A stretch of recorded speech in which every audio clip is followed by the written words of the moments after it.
Hello guys, hello mga ka-DIY. Magandang umaga, magandang hapon, magandang tanghali, magandang gabi. Saan man dako ng mundo na inaabot ng Protect DIY Repair.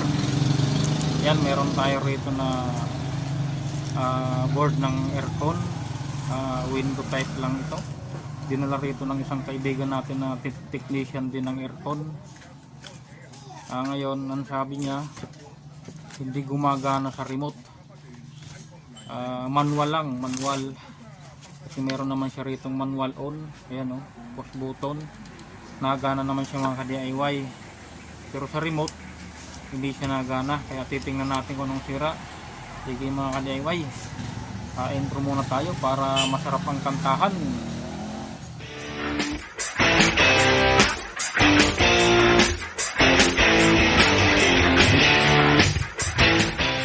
Ito mga ka-DIY yung board na to. Ito na yon. Kung nakikita nyo, ayan, hininang na nga, nilusader na, kinulsader na siya. Ayan, ito yung system control IC. Ayan, ito yung relay ito mga ka-DIY ng compressor. Ayan, saka ito yung regulator ng 5, ano ba ito, regulator ng 12 volts. Ito naman, ano ba itong 7805, yan.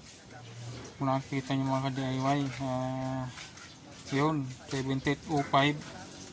Regulator ito ng 5 volts. Para dito ito mga ka-DIY sa system control. Yan, supply yan sa system control.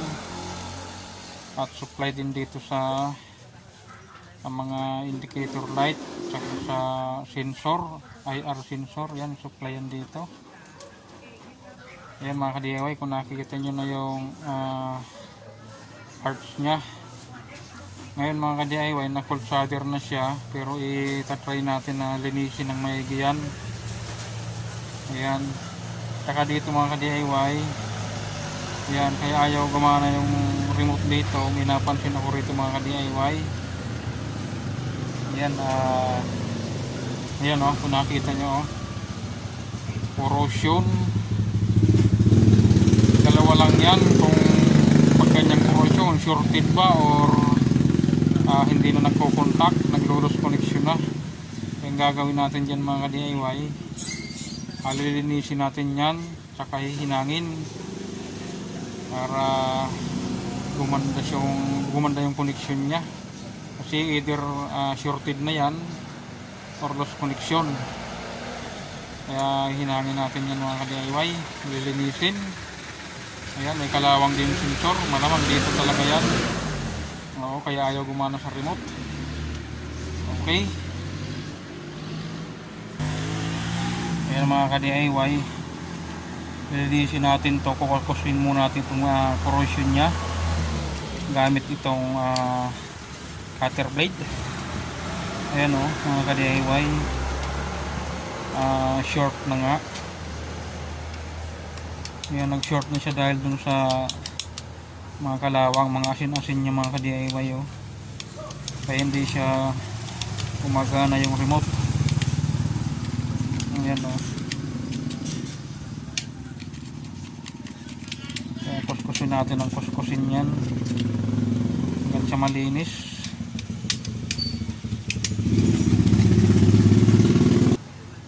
Kasi mga ka-DIY, pag ganito kasing electronics, masilan talaga ito.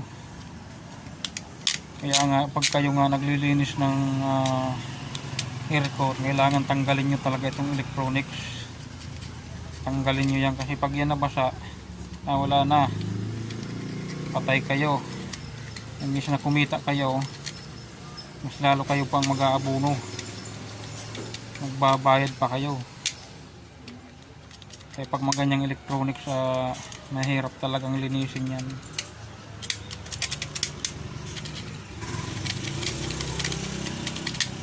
Mahirap maglinis, kailangan tanggalin nyo. Kaya yung iba naman nagpapalinis ng aircon, bakit lang daw lilinisin, tubig lang daw yung puhunan, naniningil na ng 500. Lalo sa mga lalo sa inverter, napakahirap yan mga ka-DIY.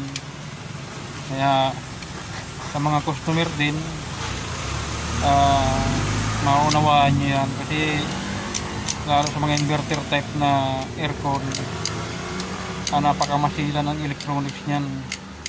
Kunting pagkamali nyo lang dyan, marami nga rito na contractor din ng mga aircon nagdadala rito, naglinis lang daw sila. Dati daw gumagana, naglinis lang sila.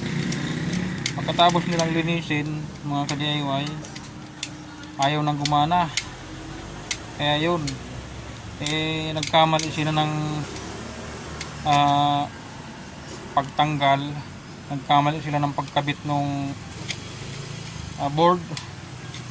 Hindi nila tinandaan yung mga konektor. Ayun, naisalpak sa iba yung napagsalpakan na konektor. Yun, nasira yung board. Alam natin kung gaano kamahal yun. Imbis na kumita, nag-abono pa siya. Pinalitan niya na buong unit kasi walang mabiling board. Ayan mga ka-DIY yan. Kaya sana maintindihan nyo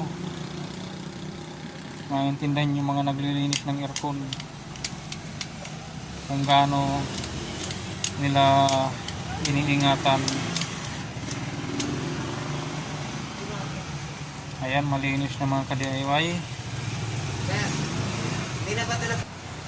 Ito mga ka-DIY, nalinis ko na. May nakita akong putol na linya dyan mga ka-DIY.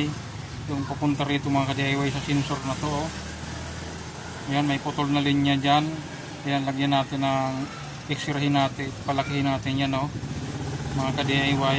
Yung gitna niya putol mga ka-DIY. Ayan, paano ko ba ituturo ito? Ito mga ka-DIY, yung gitna. Ayan, ito sensor na to, ito yun. Kasi itong gilid na ito mga ka-DIY, ito yung ground.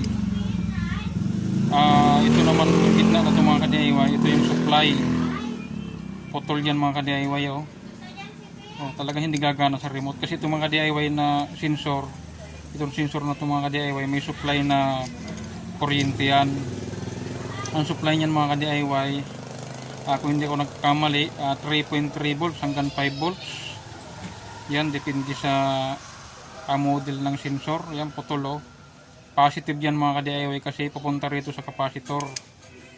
Ayan, papunta rito sa capacitor na ito mga ka-DIY. Sa positive ng capacitor, naka-series dito sa resistor na ito na 150 ohms. Ayan, 150 ohms. Papunta rito yung mga ka-DIY dito, itong linya na to. Ayan, papunta yan doon sa system, itong linya na to na kulay yellow. Yan, papunta yun doon mga ka-DIY sa regulator. Titingnan natin dito, kulay dilaw yun mga ka-DIY. Kulay dilaw, itong dilaw na to na wire. Ito yun mga ka-DIY.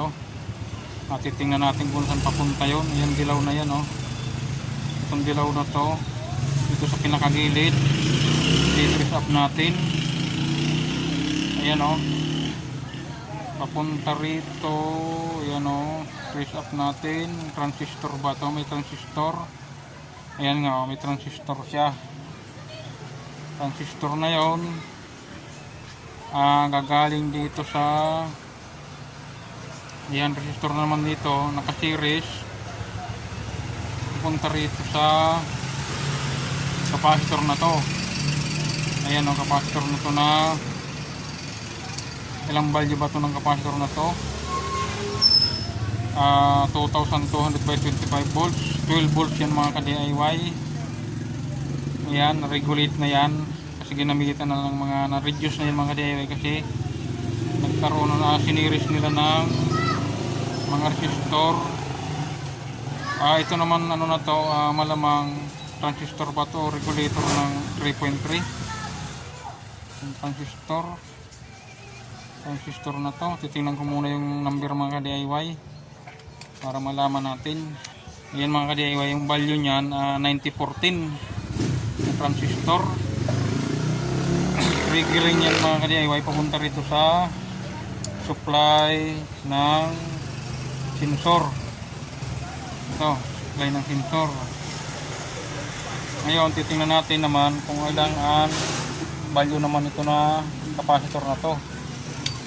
Malaman natin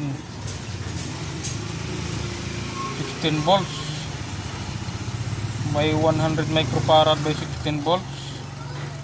Yan supply ng sensor, yung IR sensor. Yan, kaya hindi siya gumagana dahil hindi siya nasusuplayan. Hindi nasusuplayan mga ka-DIY yung sensor. Yan, kaya pagdudugtungin ko na lang ito mga ka-DIY, i-jumper ko yan. Yan lang yan mga ka-DIY. Wala nang iba. Okay, pag-jumperin ko muna mga ka-DIY. Ayan mga ka-DIY, ginamper ko na. Yan, di ko nakita yung pag-jumper. Basta naglagay na lang ako ng wire dito. Di ko pinakita yung pag-jumper kasi hahaba pa yung video natin. Yan, nasa 10 minutes na tayo. Yan, ginamper ko na yan dito mga ka-DIY. Yan kasi yung positive supply ng sensor. Galing dito sa capacitor na to, positive. Yun. Ano po ba mga ka-DIY? Yan. Papakita ko na lang ito sa inyo mga ka-DIY sa mga susunod na video ko kung paano titestingin itong sensor IR na to, kung paano mag-testing yan na nakakabit sa circuit.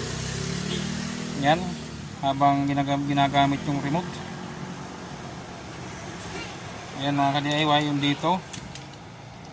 Yan, i-check up ko na lang yan kung wala bang dikit-dikit yung pagkakahinang nung dati yung kaibigan nating technician din. I-check up na lang natin. Okay, i-update ko na lang kayo mga ka-DIY. Hindi ko na sa inyo papakita kung sa akto kung ito ba ay gumana na, pero malamang gagano na to kasi ito lang ang nawawala, yung supply lang naman. Okay. Yan, thank you very much mga ka-DIY. Sana may natutunan kayo. Okay. Mga ka-DIY, ito po yung siya po yung may-ari nitong board na to. Siya pala ang proprietor ng Frostline Enterprise at siya po nagdala sa akin ng board na ito. Isang kaibigan natin na contractor ng mga aircon. Yan, papatry po natin ito kung okay na po yung ginawa ko. Okay na po yung ginawa ng Pultec DIY Repair. Ngayon po, pagka magre-report po si Kuya Henry, mag-update po sa atin kung gumana na ito. Yan, thank you very much mga ka-DIY.